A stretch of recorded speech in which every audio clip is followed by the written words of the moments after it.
Hey guys, what's going on? It's Karl here, back with another episode. Today we are checking out two of the best Android smartphones of 2016. Highly anticipated. A lot of you guys asked me to do this little comparison. It is of course of the brand new LG G5 and the S7, which has been out now for almost 2 weeks. Has been my daily driver. I've been loving this thing. But the G5 has a very interesting design, a modular design which is completely new.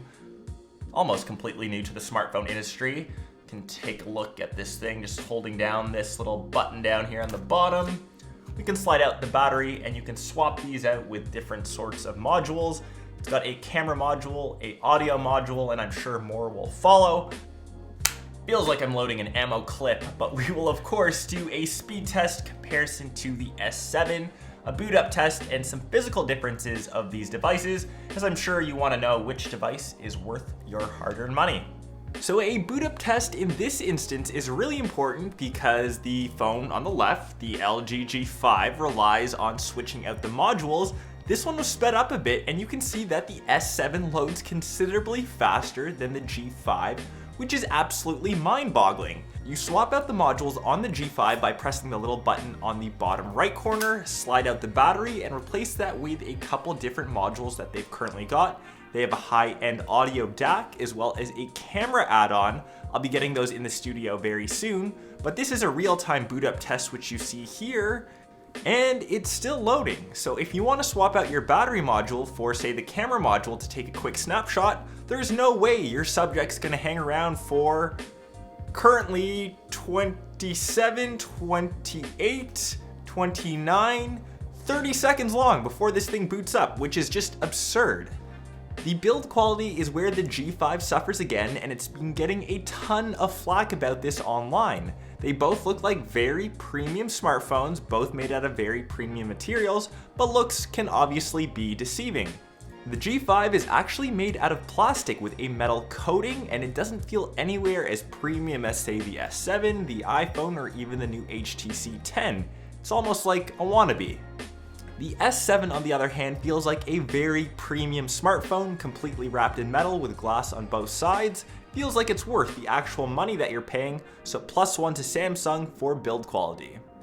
And if you're still not happy about the feel of the G5 or the fingerprintness of the S7, you can always wrap a skin on it. My favorite color combo, black and orange. D-brand is the way to go. These links will be left in the description box.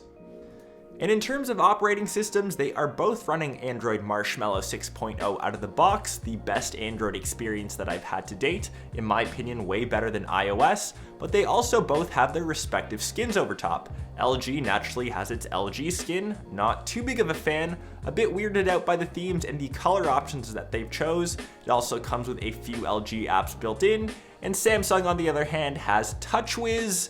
You know my thoughts on TouchWiz, not the biggest fan, and you probably know my opinion. Either root the devices or stick a custom launcher on them like Nova Launcher to get that like stock Android feel, the best way to go for an Android device. The second last thing that we're going to be comparing against these two devices is of course the cameras.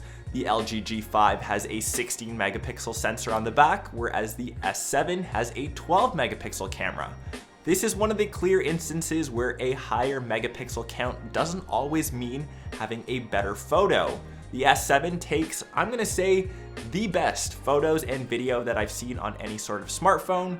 Beautiful low light performance, super fast autofocus, whereas the G5 takes, I'm going to use a word, average. It actually has a dual camera mode where you can switch between an ultra wide mode and a standard mode. I'm going to say this is the best feature it has, but in terms of actual quality, doesn't come close to the S7.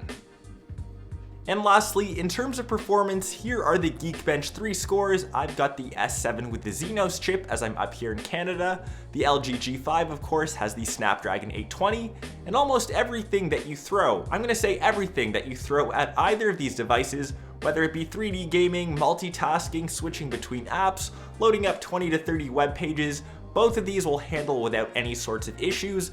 Loading times on them are very minimal in terms of actual differences. And here, maybe you can see the biggest difference, maybe a bit hard to see on camera, is the actual screen. The S7 has a Super AMOLED panel compared to an IPS LCD display found on the G5. Both are Quad HD, but I still prefer Super AMOLED. Things just seem more saturated and just more vibrant.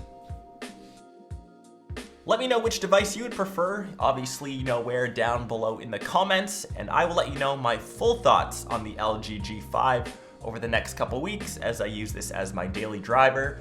So stay posted for the review. As for the S7, I've got a giveaway going on currently, a couple days left, I believe, to enter to win either this or the S7 Edge. That will be linked in the description. Best of luck to everyone. If you like this little comparison, be sure to go crazy over on that like button. Sub to the channel if you already haven't, and I will catch the rest of you in either my next episode or vlog. Peace!